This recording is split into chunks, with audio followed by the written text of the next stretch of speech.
A gente vai fazer uma oração pedindo que Deus tome os nossos corações, os nossos sentimentos, e que o Senhor, isso mesmo, os nossos corações e os nossos sentimentos. Pai bendito, estamos aqui na Tua presença, Senhor.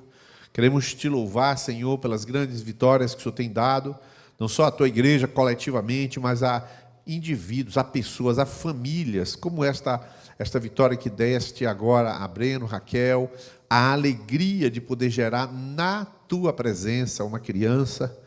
Eu te agradeço por as muitas vitórias, Senhor. Eu quero pedir nessa noite que o Senhor conquiste espaços em nosso coração. Eu quero pedir que a vitória seja do Senhor em cada coração. Pai, em nome de Jesus, todo tipo de dispersão, eu quero pedir que o Teu Espírito derrube por terra todo aquele tipo de dispersão que torna as pessoas um tanto preocupadas com gripe, com lembranças, com memórias, com ocorrências, com situações. Senhor, debela isso em nome de Jesus. Que esta noite o Senhor encontre espaço em cada coração, que o cansaço fique de lado, que a letargia, que o sono, que quer que seja, fique de lado, Pai. E nós queremos, na Tua presença, crescer em graça, em sabedoria, em nome de Jesus. Amém? Vamos ler o Salmo de número 139, ele vai colocar na tela na versão NAA, e eu vou ler com vocês, não precisa você ler. O Salmo 139, coloca na tela, Samuel, por favor. Salmo 139. Eu vou ler a você entonadamente. Senhor, Tu me sondas e me conheces. Sabes quando me sento e quando me levanto. De longe conheces os meus pensamentos. Observas o meu andar e o meu deitar e conheces todos os meus caminhos. A palavra ainda nem chegou à minha língua e Tu, Senhor, já a conheces toda. Tu me cercas por todos os lados e pões a Tua mão sobre mim. Tal conhecimento é maravilhoso demais para mim, é tão elevado que não o posso atingir. Para onde me ausentarei do Teu Espírito? Para onde fugirei da Tua face? Se subo aos céus, lá estás. Se faço a minha cama no mais profundo abismo, lá estás também. Se tomo as asas da alvorada e me detenho nos confins dos mares, ainda ali a Tua mão me guiará e a Tua destra ou a Tua mão direita me susterá. Se eu digo, as trevas com certeza me encobrirão e a luz ao redor de mim se fará noite, até as próprias trevas não te serão escuras. E a noite é tão clara como o dia, para ti as trevas e a luz são a mesma coisa, pois Tu formaste o meu interior. Tu me teceste no ventre de minha mãe. Graças Te dou, visto que de modo assombrosamente maravilhoso me formaste. As Tuas obras são admiráveis, a minha alma o sabe muito bem. Os meus ossos não Te foram encobertos, quando no oculto fui formado e entretecido, como nas profundezas da terra. Os Teus olhos viram a minha substância ainda informe, e no Teu livro foram escritos todos os meus dias, cada um deles escrito e determinado, quando nem um deles ainda existia. Que preciosos para mim, ó Deus, são os Teus pensamentos, e como é grande a soma deles. Se eu os contasse, seriam mais do que os grãos de areia. Quando acordo, ainda estou contigo. Ah, como eu gostaria, ó Deus, que acabasses com os perversos. Afastem-se, pois, de mim, homens violentos. Eles se rebelam contra Ti e como Teus inimigos falam coisas ruins. Acaso não odeio os que Te odeiam, Senhor, e não desprezo os que se levantam contra Ti? Eu os detesto com ódio completo. Para mim, são inimigos de fato. Sonda-me, ó Deus, conhece o meu coração. Prova-me, conhece os meus pensamentos. Vê se há em mim algum caminho mau e guia-me pelo caminho eterno. Aleluia. Glória a Deus. Queridos, Eu vou falar sobre o Deus de quem somos e para quem existimos. A gente sempre fala aqui sobre coisas que têm a ver com o nosso chamado para seguir os passos de Jesus. Isso tem a ver com a mentalidade, o que eu faço, como eu ando, para seguir os passos de Jesus. Só que o próprio Davi, ele não tinha noção de muita coisa. Ele não tem, por exemplo, noção que o verbo se encarnaria. Ele não tem noção de que um dia o próprio Deus viria andar com cada um de nós. Ele não sabia o que era isso. A Bíblia diz em João 1,14, pode colocar na tela, o texto bíblico que fala: e o verbo se fez carne e habitou entre nós. Aí, e vimos, e cheio de graça e de verdade, e vimos a sua glória. Glória como do unigênito do Pai. Aí continua o texto, pode passar o verso agora, 17. Ele vai dizer assim: porque a lei foi dada por meio de Moisés, a graça e a verdade vieram por meio de Jesus Cristo. Ninguém jamais viu Deus. O Deus unigênito que está junto do Pai é quem o revelou. O que a gente vê que Jesus, quando chega, ele não vai simplesmente ser aquele Deus da distância que ouve a nossa oração. Ele vai se revelar como o Deus que vai andar conosco. Ele vai andar dentro da nossa casa. Ele vai estar conosco, como eu falei recentemente, o Jesus que criou um grupo de conexão na sua casa, que se mistura com as pessoas e que na hora de dizer quem vai traí-lo, ele fala: aquele que mete comigo a mão no prato. Ele vai trair uma pessoa que é tão íntima que come no mesmo prato. Então a gente tem uma presença viva de Deus, que Davi, quando vai falar no Salmo 139, ele vai falar de uma maneira que vai se respingar completamente em Jesus. Agora é impressionante, porque ele deseja, ele entende, ele compreende isto, mas ele não entende o Jesus.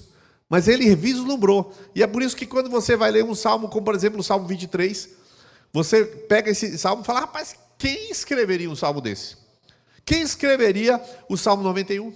Quem escreveria o Salmo 139? Essa pessoa tem que ter muita intimidade com Deus, e tem que ter, não é só muita, ela tem que ter sede de intimidade com Deus, para que ela desenhe em termos poéticos aquilo que ela deseja, ela expresse poeticamente e consiga fazer isso de maneira clara. Então a gente começa no primeiro ponto aqui. Eu vou ler do verso 1 até o verso 6, não precisa colocar na tela, mas eu vou colocar aqui uma gravura, que ela vai mais ou menos assim fazer uma síntese desse primeiro ponto, que é o conhecimento que Deus tem sobre mim. E o salmista, ele vai falar nesse salmo muitas coisas maravilhosas sobre Deus, mas a primeira coisa que ele vai abrir esse salmo, Senhor, tu me sondas e me conheces. E ele vai falar isso e vai fechar o salmo. Ele vai falar: Senhor, me sonda. Então a palavra sondar, eu fui estudar todas essas expressões para saber se tinha alguma coisa assim rica. Tem alguma coisinha? Tem. A palavra sondar aqui, ela é uma etimologia assim como cavar. Ela vai, cava. Senhor, tu me cavas, tu cavas e pesquisas, tu faz uma pesquisa aprofundada. Ele vai pedir isso assim, né? Tu me conheces. Não sei se você se lembra dessa expressão, quando diz que Adão conheceu a Eva. E ela tem um neném. Conheceu Adão a Eva. O que é conhecer? Todas as vezes que a palavra no Antigo Testamento fala de conhecer, sempre vai falar de intimidade. No caso lá, intimidade sexual, mas vai falar de intimidade. Então, Senhor, tu me conheces, claro que não é sexual, mas ele está usando a mesma expressão. Senhor, tu sondas e me conheces. Tu sabes quando eu me sento e quando me levanto, de longe conheces os meus pensamentos, observas o meu andar, o meu deitar, conheces todos os meus caminhos. A palavra ainda nem chegou à minha língua, tu, Senhor, já conheces toda. Tu me cercas por todos os lados, põe a tua mão sobre mim. E tal conhecimento é maravilhoso demais para mim, tão elevado que eu não posso atingir. Irmãos, você vê que a primeira coisa que se diz de Deus é que Deus conhece tudo, e isso não é um problema. O salmista não está dizendo que conhece e acha como um problema, como muitos de nós na criação dos nossos filhos, ou fomos criados, dizendo: ó, Jesus está vendo, Deus está vendo. Aí talvez a criança soubesse teologia e fala: graças a Deus que está vendo. Eu fico muito feliz que está vendo. Mas nenhuma criança responde isso, porque o pai, com o tom de voz e a cara feia, Deus está vendo. Então é um Deus está vendo de ameaça. Só que Davi não tem problema com Deus está vendo. Aliás, não é só está vendo, não. Deus está conhecendo intimamente, porque antes que chegue a palavra na minha língua, o Senhor já conhece.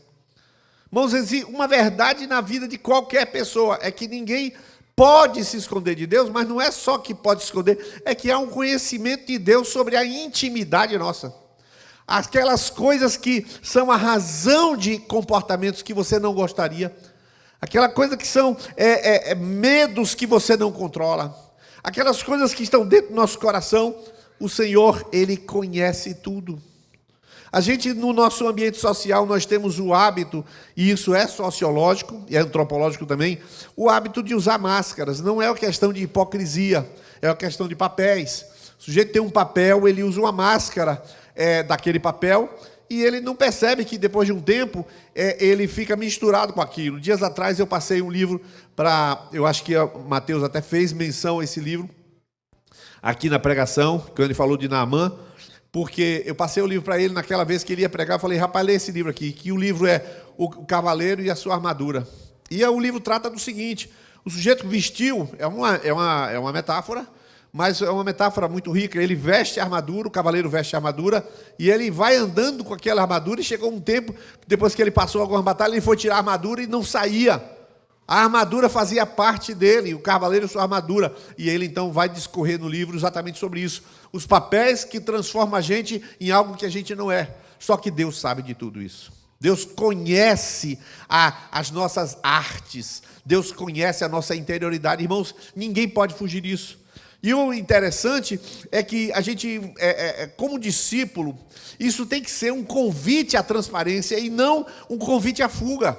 Não é um empurrão para você esconder, mas ao contrário, se Deus já conhece, e por que te ama? Porque Deus é amor. Deus é amor. Ele ama, conhece e ama. Eu fico sempre pensando, no meu raciocínio, não é nem o problema de Deus ama. No meu raciocínio, quando eu vou orar, eu falo com Deus. E eu digo a Deus o seguinte, Senhor, não enjoa de mim não. Porque não é nem conhecer, é enjoar. Porque Ele já sabe o que eu vou orar daqui a meia hora.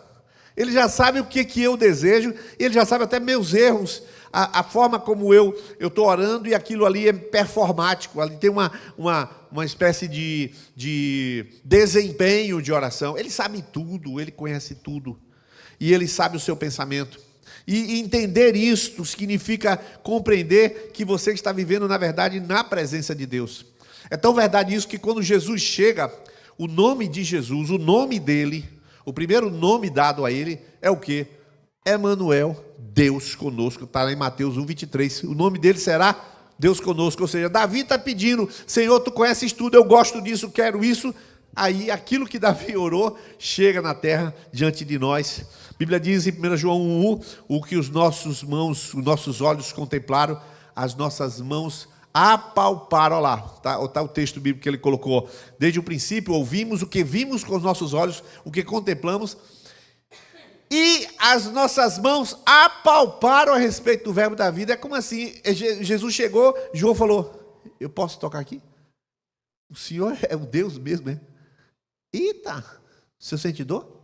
Posso dar um beliscão aqui? Desse jeito, os apóstolos estão maravilhados, porque eles conhecem esse Deus. Deus se fez presente. Isto que Davi está falando, na verdade, é o Deus que já queria estar presente. E é interessante porque Deus conhece, Jesus conhece tudo. E Jesus conhece tudo, tem várias passagens, né, que ele está presente. Por exemplo, Lucas 5:22, ele está vendo todos ali, ele está na sua casa, e ele vai curar aquele cara que desceu. E a Bíblia diz em 5:22 de Lucas que ele conhecendo os seus pensamentos. João 2:25 fala que ninguém precisava dizer nada, porque ele bem sabia o que havia no homem. Ele conhece essas coisas. Então, dizer isso para você significa dizer, você na prática está todo o tempo na presença de Deus.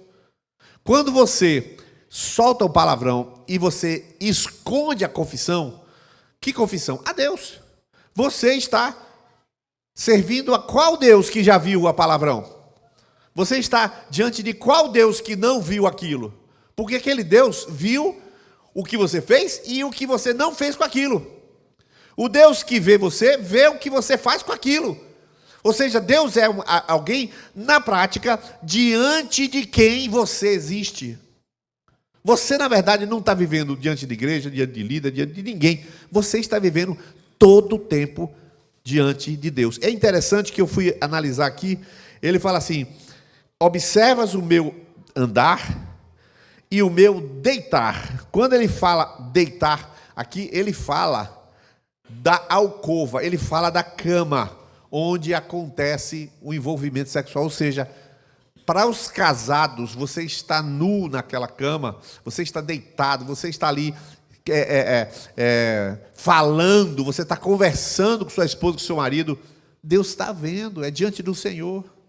É por isso que quando você ouve uma pessoa dar uma orientação, tipo assim, na intimidade do casal, fechou a porta, o casal faz o que quer, nunca existe o casal faz o que quer. Nunca existe o casal faz o que quer, porque na verdade, diante de Deus, você nunca faz o que você quer, você faz o que agrada ao Pai que está te olhando. E simplesmente não existe vida que fuja aos olhos de Deus. E quer ver? Salmo 89, 15, é muito importante esse versículo, eu gosto desse versículo, tem várias traduções. Olha o que diz o versículo: bem-aventurado o povo que conhece os gritos de alegria. Tem uma tradução que diz assim, as vivas de júbilo, mas essa está ótima, ó. Os gritos de alegria, o povo que conhece os gritos. Então, quando você chega assim, alguém chega, deu brado ao Senhor, vou até dizer assim, brincar, quer dizer, quando você está alegre e dá um grito desse, bem-aventurado o povo que conhece isso. Porque quem não tem esse grito de alegria, não tem a alegria que gera o grito. E aí o texto diz, que anda ao Senhor, o que é? Na luz da tua presença. Nós fomos chamados, como discípulos, para andar nus diante dele. Pelados diante dele, porque já estamos pelados diante dele. Hebreus 4,13, esse versículo é muito importante. Olha o que diz: não há criatura que não seja manifesta na sua presença. Pelo contrário, lê para mim o restante. Descobertas.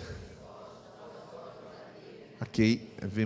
Não tem nada que você, quando você fala mal do seu marido, da sua esposa, quando você reclama com Deus, na verdade, no seu coração, vai lá para o chuveiro, eu falo várias vezes, vai no chuveiro, ora lá, porque lá você está gritando, falando, chorando, mas Deus já está vendo, você está expondo diante dele as verdades. Não existe nenhuma palavra que você diga contra ninguém que Deus não veja.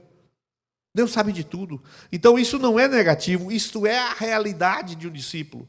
Um crente, um religioso, um católico, ele pode se contentar com ir no templo, fazer o seu ritual, um judeu, oferecer o sacrifício que hoje nem tem, e voltar. Ele pode se contentar com isso. Mas o cristão não.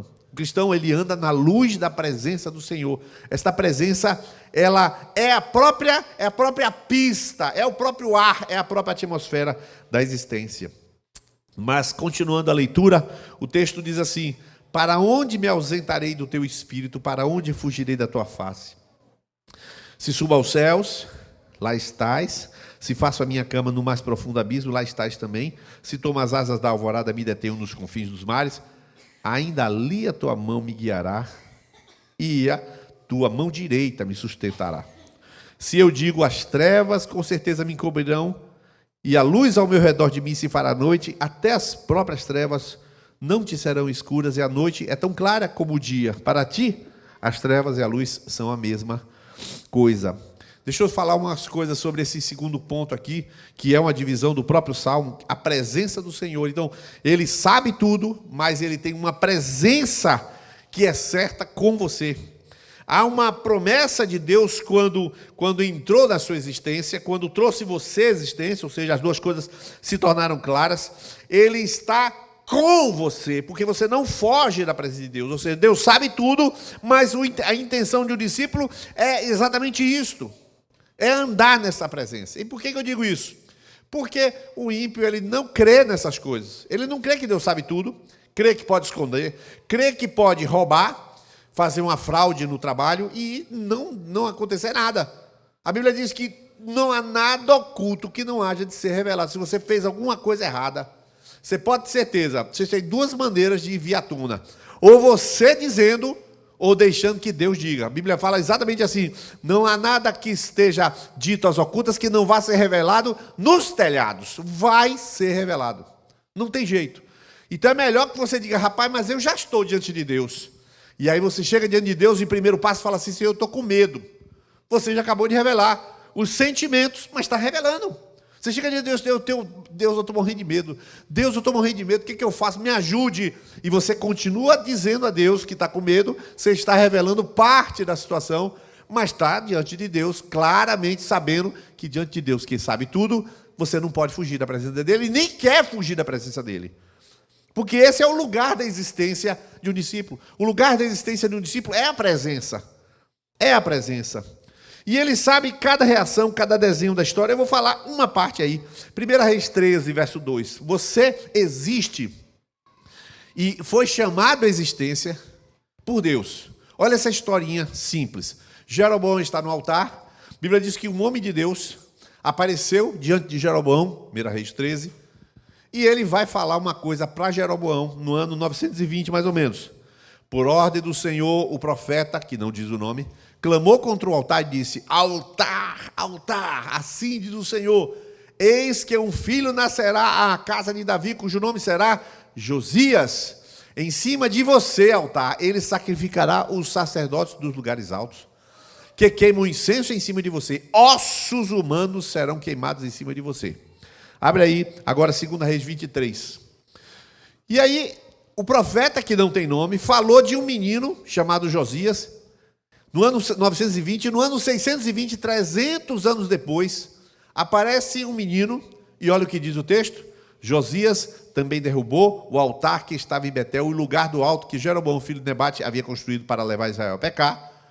Destruiu o lugar ao alto, reduziu a pó o seu altar e queimou o poste da deusa Azerá. Quando Josias olhou ao seu redor, e continua, pode passar o versículo 16, ali, assim ele profanou o altar, segundo a palavra do Senhor, proclamada pelo homem de Deus que havia predito essas coisas.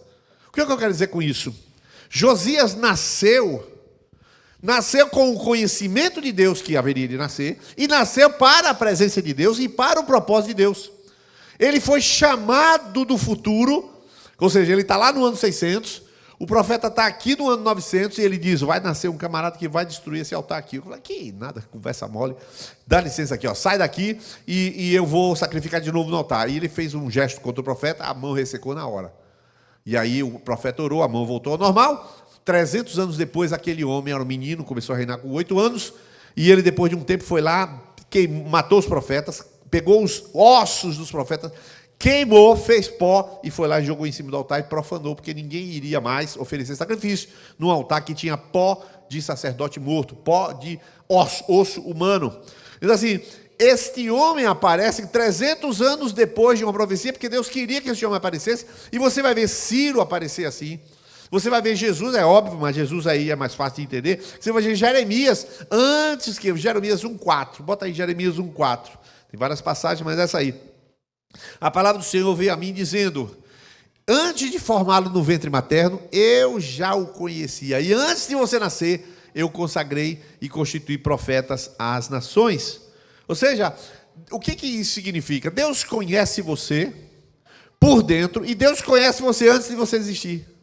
E Deus quer que você exista, porque você não vai fugir da presença dele, porque você não quer fugir da presença dele, o discípulo não quer. E mais do que isso, o discípulo está aqui porque Deus quis que estivesse. Você está aqui, você existe, você é salvo porque Deus quis que você fosse salvo. Imagina você estar diante de um Deus que sabe tudo, antecipa tudo, e envolvido com tudo isso, tem o seu grande e infinito amor. Tudo que ele faz é amor. Então todas essas coisas que estão acontecendo, por exemplo, Paulo, quer ver? Isaías 49, 5 e 6, um exemplo. A palavra de Deus, mais um exemplo, Paulo vai ler, essa passagem de Isaías não fala para Paulo. Essa palavra profética se refere a Jesus, mas quando Paulo vai falar isso, em Atos 23 e Atos 26, olha o que ele diz. Atos 13 e Atos 26. Mas agora diz o Senhor que me formou desde o ventre para ser o seu servo, para trazer Jacó de volta e reunir Israel a ele. Porque sou glorificado diante do Senhor e o meu Deus 49, 5 e 6. Agora, e o meu Deus é a minha força. Olha o que diz agora. Assim ele diz: para você é muito pouco ser o meu servo para restaurar as tribos de Jacó e trazer de volta o remanescente de Israel. Farei também com que você seja uma luz para os gentios, para que você seja a minha salvação até os confins da terra. Paulo pegou essa passagem bíblica e diz assim: essa passagem fala de mim e eu vou viver. E aí ele diz que Jesus chamou ele através de um versículo que ele fala para Jesus. Paulo assumiu um senso de missão, de que ele não está aqui por acaso. Ele diz, a Bíblia diz que eu vou ser luz para os gentios até os confins da terra. E ele correu atrás dessa palavra e cumpriu essa palavra. Observa a engenharia que Deus faz para que uma pessoa aqui não esteja solta, ignorante, sem a presença de Deus. Qualquer pessoa que está aqui, que é servo de Deus, que é discípulo de Jesus, ele precisa entender isso. Ele está aqui por um sentido, por uma missão, por um propósito. Ele está aqui por uma razão que está para além daquela lógica humana. E aí eu dei um texto aqui em Isaías 49, 14, 16. Aí eu queria dar um tempinho para ministrar esse texto aqui para você. Deus sabe de tudo a nosso respeito. Além de saber de tudo, a sua presença a gente não foge dela, ou seja, tudo que fazemos, vivemos, pensamos, sentimos, é diante dos seus olhos. E aí muitos têm aquela ideia de que Deus sempre está olhando o erro.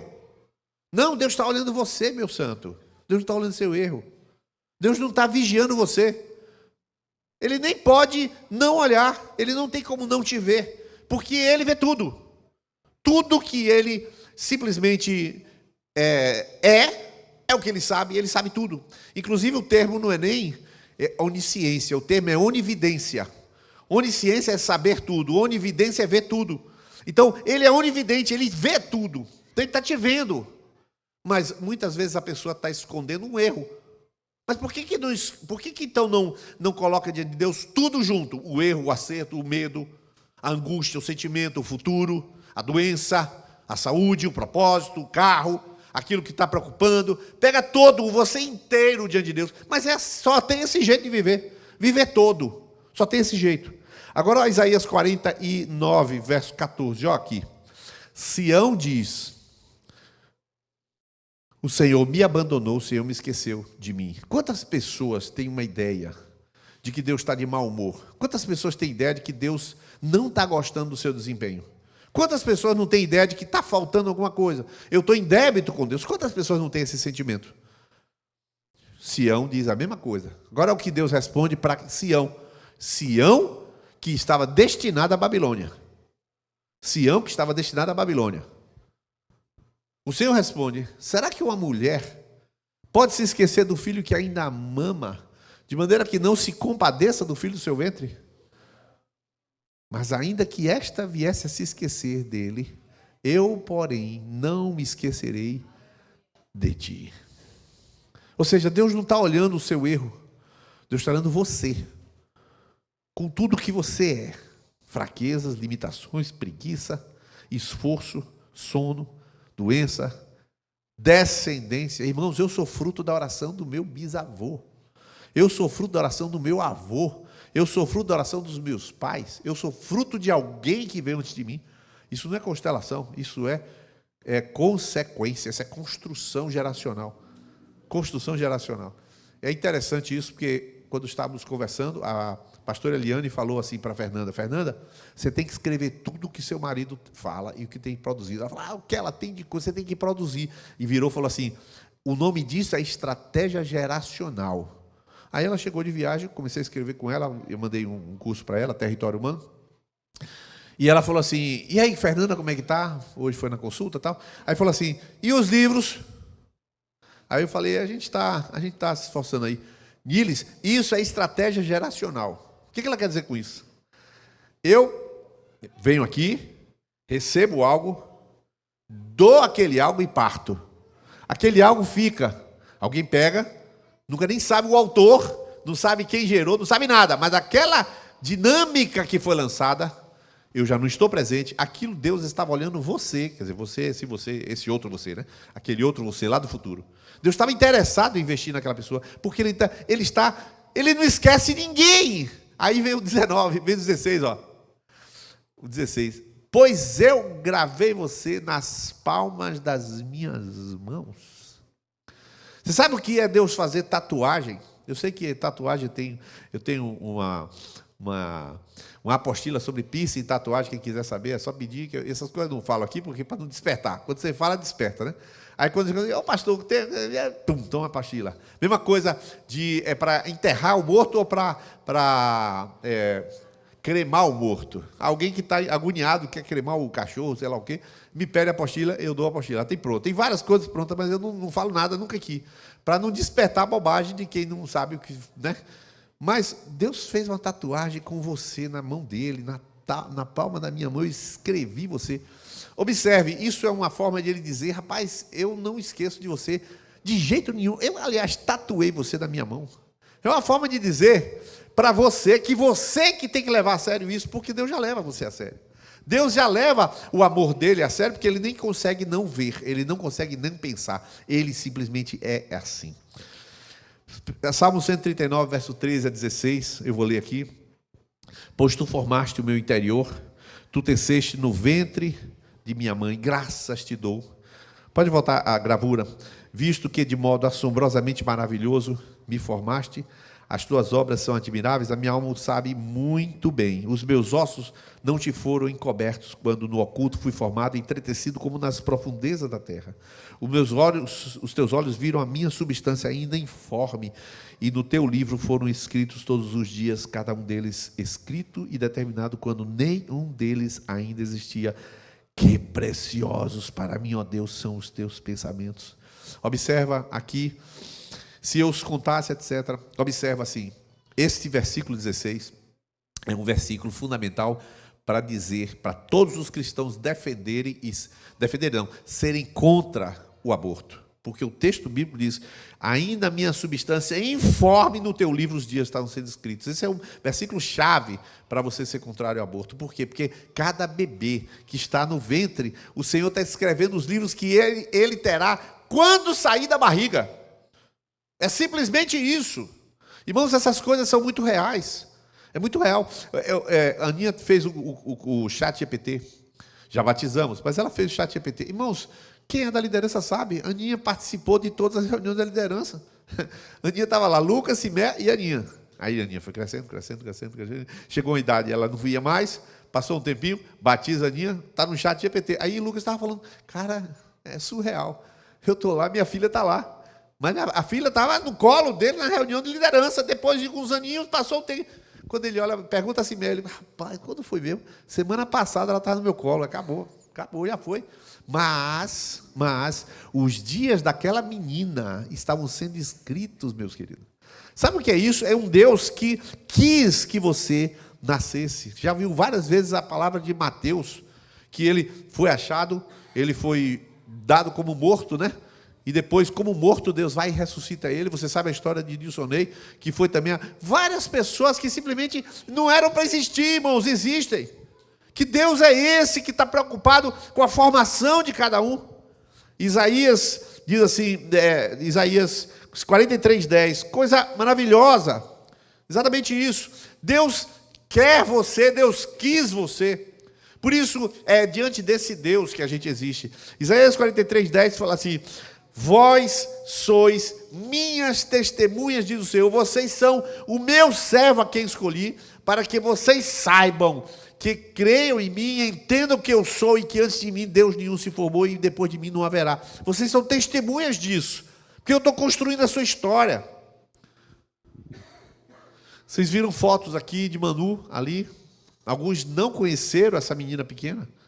O pai dela vai falar e chora, porque ele tem noção dos passos daquela história. Ele chora porque ele sabe que é uma construção, mas essa construção não foi do pai. Essa construção foi desse Deus que disse, você é minha criatura, eu criei, formei e fiz, está lá em Isaías 43:7. Eu criei, formei e fiz para a minha glória, para o meu louvor. Observa, uma pessoa que é simplesmente um crente, ele se contenta por ter fé. Um discípulo, ele anda na luz da presença. Ele não é que ele não foge da presença de Deus, ele está na presença de Deus, de um Deus que já sabe tudo, e sabe também que ele não está aqui por acaso. O Senhor quer você. Contar uma historinha pequena. Marlene foi para Aracaju, voltou de Aracaju. Ela foi para Aracaju morar com sua filha, com suas netas, são 2 ou 3 netos? 3. Aí ela está emocionada. Foi com 3 netos, deve estar com saudade. Mas não é só a saudade, não é a história também. Ela vai para lá e ela foi com o coração partido, mas foi com o coração desejoso? Porque voltou, irmão. Porque volta. Porque volta se foi porque quis.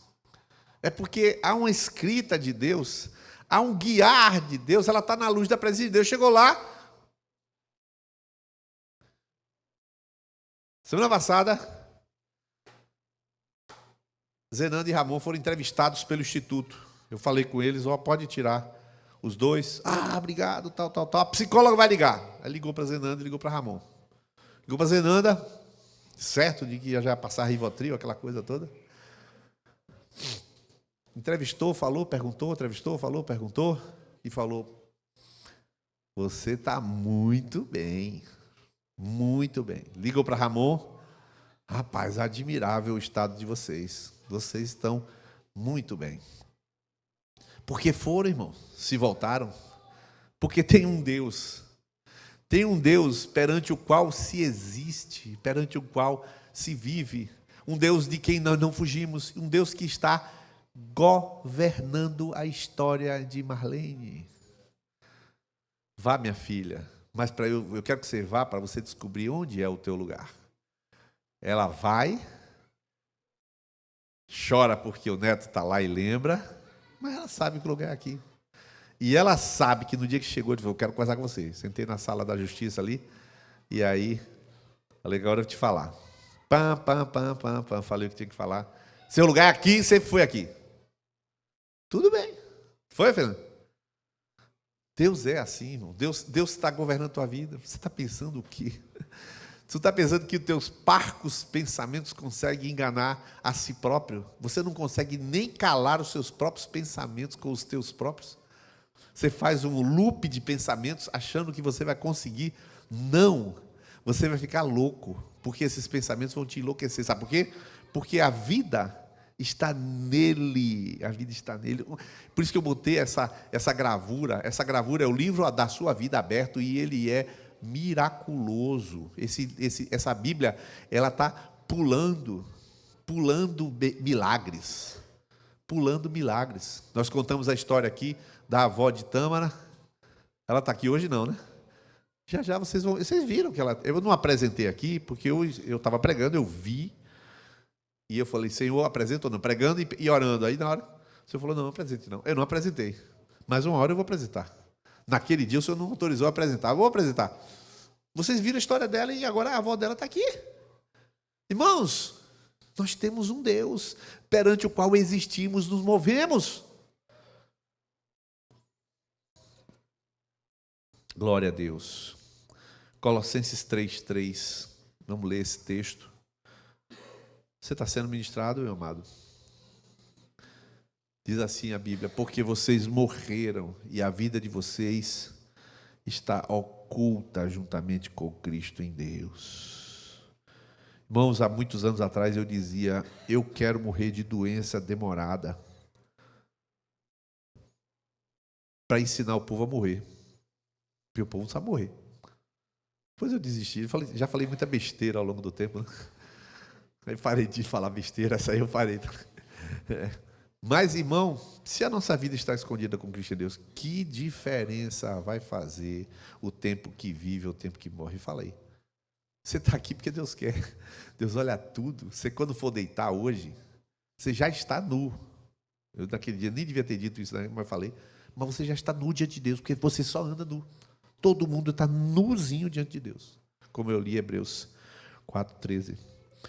O quarto ponto fala assim: a justiça de Deus para mim. Salmo 139, 19 e 22. Como eu gostaria, ó Deus, que acabasse com os perversos. Afastem-se de mim, pois de mim, homens violentos. Eles se rebelam contra ti como teus inimigos, falam coisas ruins. Acaso não os odeio os que te odeiam, Senhor? Eu não desprezo os que se levantam contra ti, eu os detesto com ódio completo, para mim são inimigos de fato.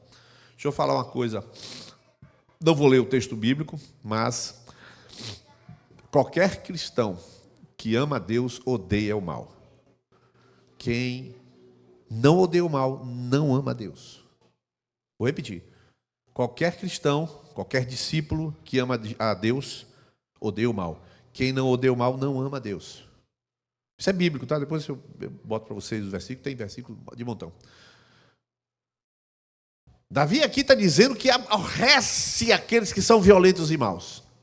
Com isso, ele não tem uma espada na mão para matar ninguém. Ele lutava na guerra, é outra coisa. O que ele está dizendo, e com o coração é inteiramente de Deus, e contrariamente, ele odeia aquilo que é anti-Deus. Ou seja, não existe morno no reino de Deus. A mentalidade do reino não é uma mentalidade meia boca. Você está assistindo um filme, e eu assisti uma série muito legal, doente, fiquei 2 dias doente, com o Fernando aí e tal, nós 2 doentes, imagina. E aí, fui assistir uma série lá, qualquer uma, e em um determinado momento, a mulher foi beijar a outra.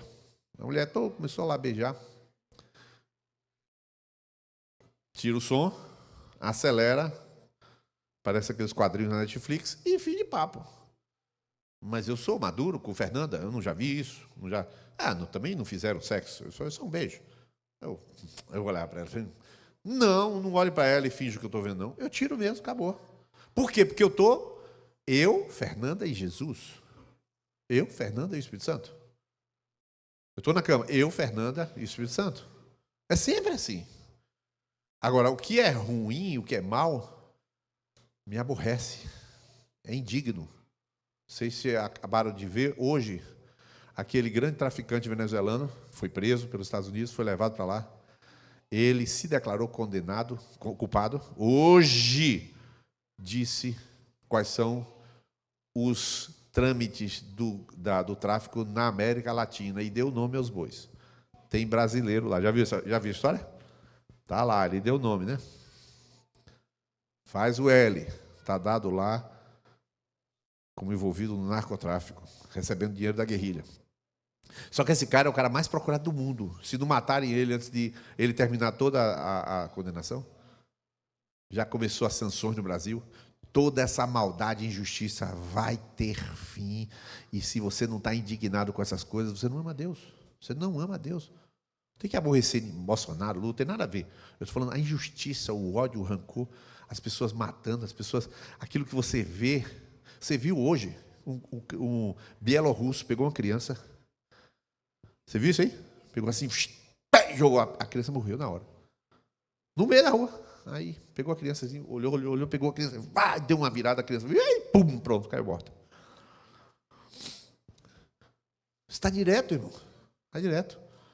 Eu também vi hoje um rapaz, ficou olhando assim um berço, olhou, todo protegido. Pegou o menino, saiu, a câmera pegou, mas não identificou. Nunca mais acharam o bebê. Hoje tem muitas dessas cenas, porque está tudo gravado em tudo que é lugar.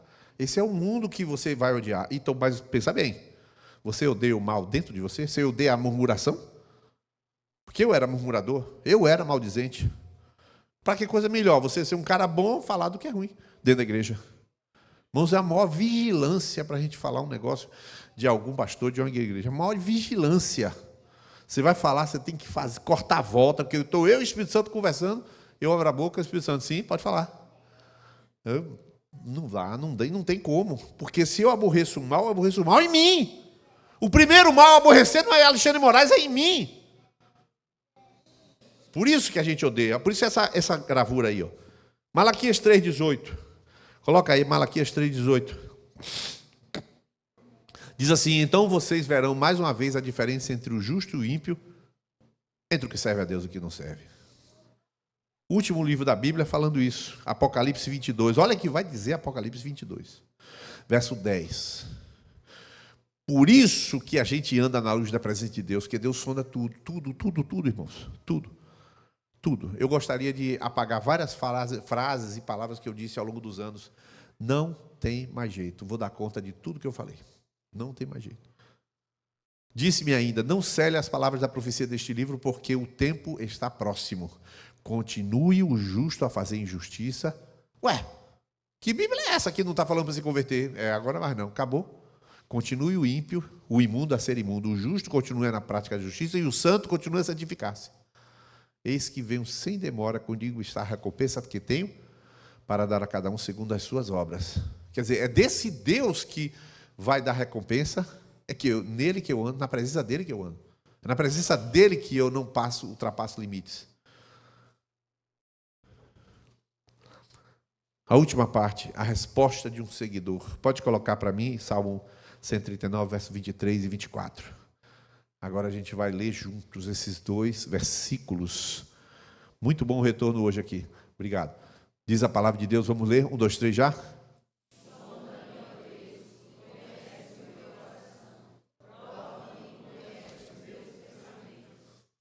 Vê se há em mim algum caminho mau. Irmãos, ele começa o salmo dizendo: Senhor, tu me sondas e tu me conheces. E aí ele discorre sobre quem Deus é e diante de quem ele vive, a existência diante da qual ele existe. Ele discorre dizendo que eu sei que fui criado desde o ventre, sob o teu olhar. Eu não nasci por acaso, eu não sou fruto de um aborto. E se eu fosse um aborto, o Senhor me ressuscitaria como feto. Porque eu sei que eu estou aqui porque o Senhor quer que eu esteja.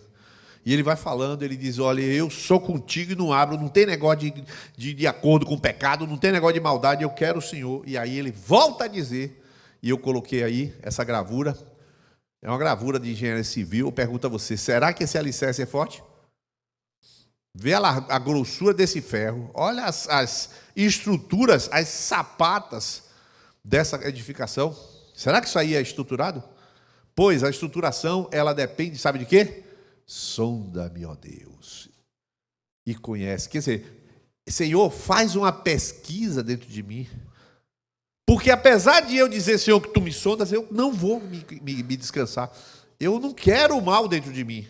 Conhece o meu coração, Senhor, prova meus pensamentos, vê se há em mim algum caminho mau e guia-me pelo caminho eterno. Irmãos, presta atenção. Essa semana eu elogiei um marido que comprou um equipamento para sua esposa. Eu falei: rapaz, parabéns a você. Quer dizer, ele comprou um super equipamento para a esposa. E eu elogiei ele depois de alguns dias, né? Esperei a hora certa de elogiar, encontrei, elogiei ele. Rapaz, você está de parabéns. Muito bom. Parabéns de verdade. Ele não pode ficar no trunfo daquilo que ele fez. O que ele fez está feito e encerrou. Eu não vou ficar batendo no meu peito se eu sou um bom marido, se deixo de ser. No momento que eu realizei alguma coisa, realizei e encerrou. Agora, o Espírito Santo vai sondar se eu fiz aquilo e por que eu fiz aquilo e o que eu... O Senhor sonda tudo. Por isso eu vou até ele e falo: Senhor, sonda, meu Deus. Você sabe, querido, que muita gente se perde aí. É fazer um gesto bom para a esposa, pregar bem, fazer alguma coisa, fazer uma obra e achar que está bem. Quem não pede a Deus para sondar, vai ser sondado mesmo assim. Só que não vai entender o que está acontecendo. Não vai entender. Por que essas coisas estão acontecendo como estão acontecendo? Não vai entender. Mas se o cara quer ser sondado, ele faz o quê? Senhor, por favor, Deus, tem misericórdia. Eu acordo de madrugada, 5 horas da manhã, 5h30, está lá a Fernanda virada de bruço e gritando, e chorando, e falando lá. Por que ela está chorando, irmão? Se ela podia estar só louvando, bota um som lá. Meu sono é pesado, vai lá louvar. Mas não, ela está lá gritando. E por que está fazendo isso? Sondando, Senhor, tem misericórdia. Eu sou Maio. Essa semana, ela conversando comigo, ainda bem que ela não está aqui, eu posso falar dela. Ela falando assim, ela falando no coração, falando: eu sou muito ruim, eu não sei como você me aguenta. E por que está falando isso, irmão? Não é mentira isso. Não é mentira, é o sondagem mesmo. Você diz: Senhor, tem misericórdia de mim. Eu disse a mesma coisa: Fernanda, você só está comigo realmente porque eu acho que Deus é muito Senhor da sua vida. Você vai ficar com essa tranqueira aí, cala a boca. Eu falando com ela assim, no meu diálogo íntimo com ela. Mas assim, por que eu digo isso? Irmãos, eu que convivo comigo, eu que sei. Então é justamente esse sonda-me que você vai ter que... Se você não for sondado, como é que vai ser isso? Eu vou ler o último texto, 1 Coríntios 4, 3-5. É o último texto. Ele vai dizer assim: mas a mim pouco importa ser julgado por vocês, ou por um tribunal humano. Nem eu julgo a mim mesmo. Por que não julga? Porque se engana. Porque a consciência não me acusa de nada, mas nem por isso eu me dou por justificado. Pois quem me julga é o Senhor. Portanto, não julguem nada antes do tempo, até que venha o Senhor, o qual não somente trará à plena luz as coisas ocultas das trevas, mas também manifestará os desígnios dos corações, e então cada um receberá o seu louvor da parte de Deus. Ou seja, segurança zero sobre si próprio. A nossa segurança é Deus. Eu tenho segurança no amor de Deus, que Deus me ama, me tem como filho, me escreveu na palma da mão, e eu, se fosse Ele, não faria isso. Isso é loucura. Esse é o sentimento. Isso é loucura. Deus me amar. Você, quando se conhece, você fala, é loucura. Sim, é loucura, por isso que o amor de Deus é louco. Por isso que Deus, a loucura dos homens, a sabedoria mais sábia, a loucura do... Como é que é isso aí? A loucura de Deus é mais sábia do que a sabedoria dos homens. Imagina você a loucura de Deus, de comprar pessoas como nós, viver conosco, andar dentro da nossa casa, entrar no lugar secreto toda manhã com a gente ali, conviver com nossos conflitos de medo e de incredulidade. Irmãos, nosso único jeito, como discípulos, é nos jogar completamente em Deus. Nossa alternativa é nos lançar por inteiro. Se você tem um pensamento que você sabe que é reprovável e que você nem fala, se você tem um medo de pecar, você tem um medo de pecar muito terrível, você não era para ter medo de pecar. Não era para ter medo de pecar. Porque se você vencesse esse pecado, o que acontecia? Você ficava orgulhoso? Nenhum de nós vence pecado, irmão. Quem vence pecado é a vida de Deus em nós. Nenhum de nós tem capacidade. Pecado é uma outra categoria. A gente é ser humano caído. Então, quando a gente é restaurado, o poder de Deus nos faz vencedores. Todos somos vencedores. Mas se você não crê nisso, você faz o quê? Fica o tempo todo girando em torno do medo, do medo, do medo, do medo, do medo. E por isso não é filho de Deus, é escravo do pecado, mesmo sendo liberto. Você pensou num negócio desse? Por isso que andar na luz da presença, Senhor, tu me sonda, tu me conheces, tu conheces o meu assentar, o meu levantar, de longe entende o meu pensamento, cercas o meu andar. Tudo diante do Senhor, para onde me irei do teu Espírito, tudo diante do Senhor, sonda, meu Deus. Eu queria orar essa noite. Não existe discípulo fiel que não coloque tudo diante de Deus. Você precisa colocar diante de Deus o seu maior medo, a sua maior angústia, a sua preocupação, a sua frieza. Você tem que colocar diante de Deus, já sabe. Você tem que orar. Você tem que colocar. Vida com Deus é vida jogada. Vida com Deus é vida entregue. Vida com Deus não é meia boca. Pecado que você faz, você confessa, se livra e sabe que está errado, vira as costas, vai para frente. O sangue te liberta, mas você não quer, aborreço. Então hoje a gente vai precisar fazer uma oração. Eu queria que você ficasse de pé nesse momento. Ficasse de pé nesse momento.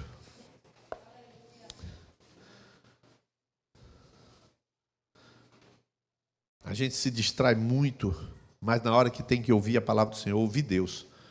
O recado de Deus vai dizer, vem de novo, meu filho. Chega perto. Quero falar com você. Eu amo você. Eu tatuei seu nome na minha mão. Você é meu. O maligno não arranca você de mim. Mas eu não quero saber se ele arranca. Ele não arranca. Mas eu quero saber, você quer pular fora da minha mão? Ou você está como um servo brama pelas correntes das águas? O servo, né? Não é o servo, é o servo. Como aquele que geme desejando a presença do Senhor. O Senhor é meu pastor, deitar-me faz. Certamente que é bondade. Então eu quero que você pegue aquele pensamento, aquelas coisas que não são divinas, que são coisas malignas. Pega essas coisas agora e em nome de Jesus,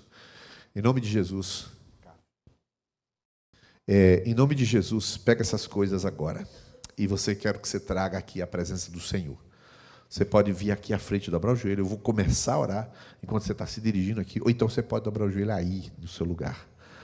Mas é hora de você. Para onde me irei? Não, para a tua presença. Senhor, nós queremos esta noite, junto com aqueles irmãos que estão enfermos, com os pais que não vieram por causa que seus filhos estão enfermos, como João, Marcos, como Bismarck, como outros, Jesus, que estão assistindo, que estão acompanhando. Senhor, Fátima também acompanhando junto com o Raimundinho, a sua família ali em Serrinha. Nós queremos esta noite, lá e aqui, em todo lugar, dizer: Senhor, Tu me sondas e Tu me conheces, e Tu me amas. Eu quero apresentar ao Senhor meu coração ferido, meu coração como está, meu coração distraído. Eu quero que você faça essa oração agora, comece a apresentar ao Senhor aquilo específico. Não é, Senhor, aquilo. Não, aquilo não, você tem que falar o que é. Senhor, eu não consigo perdoar. Senhor, eu tenho um desejo muito intenso, isso está perturbando o meu juízo. Quero que você fale com Deus. Isto, que o Senhor já sabe.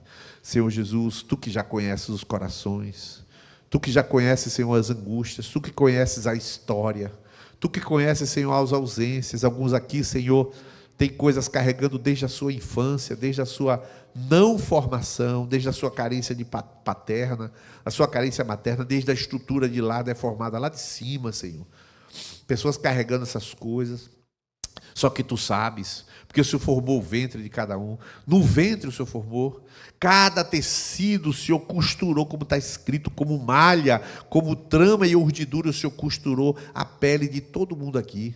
O Senhor definiu os cabelos de cada pessoa.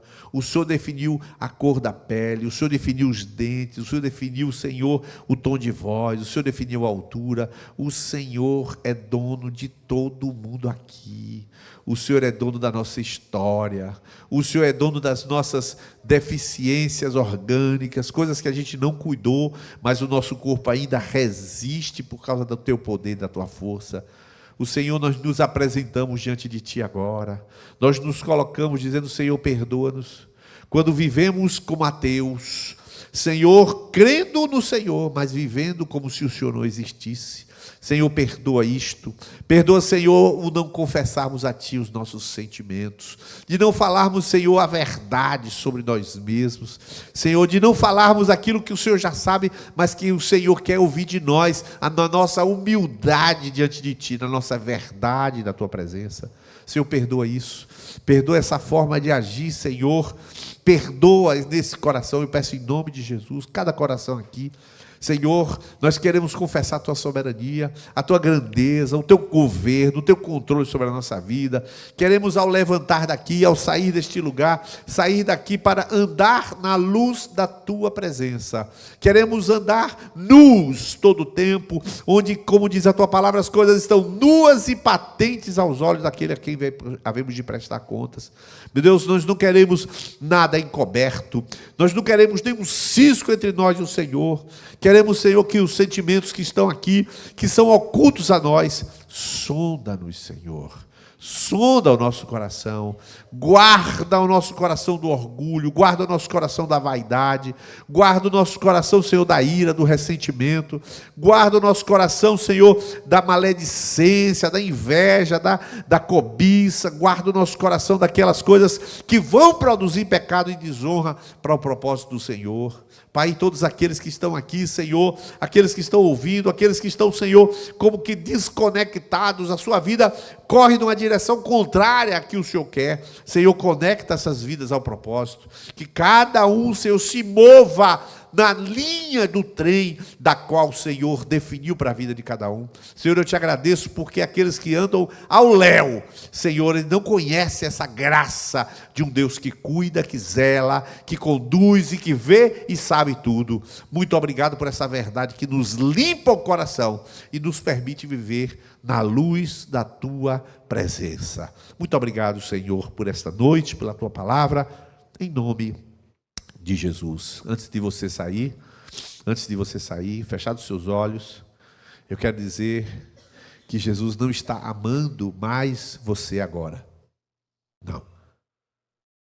Ele sempre amou você. Ele o